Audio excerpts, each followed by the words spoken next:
Scientific American, the oldest continuously published monthly magazine in the United States, had not made a presidential endorsement in the publication's 175-year history, until Tuesday, when the magazine's editors wrote they felt compelled to endorse Joe Biden for president.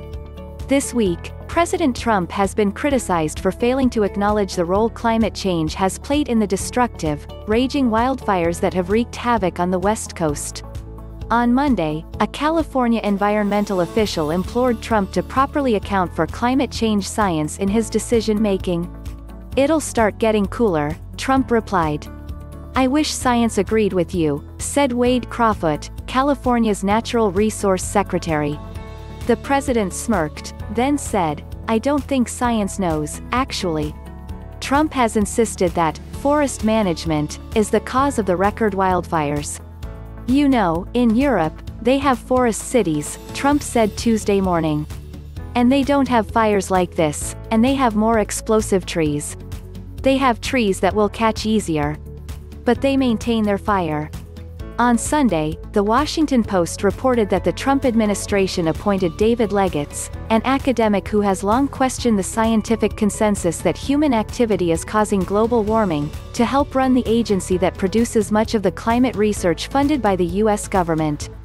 Legates, who was previously forced out of his role as Delaware's climatologist due to his controversial views, is taking a senior leadership role at the National Oceanic and Atmospheric Administration.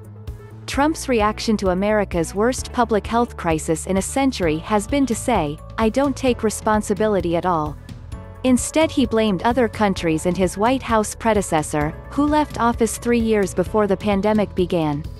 Scientific American 68%. That's the percentage of Americans who say they don't trust what President Trump says about the coronavirus, according to an ABC News Ipsos survey published over the weekend.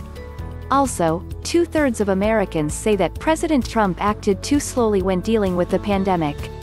Scientific American endorses Joe Biden. Scientific American, Trump claims he downplayed coronavirus to keep Americans calm. Here are the many times he's tried to incite panic. Forbes, I don't think science knows, actually. Trump dismisses climate science in California wildfire discussion. Forbes, huge chunk of Greenland's ice cap breaks off. Forbes.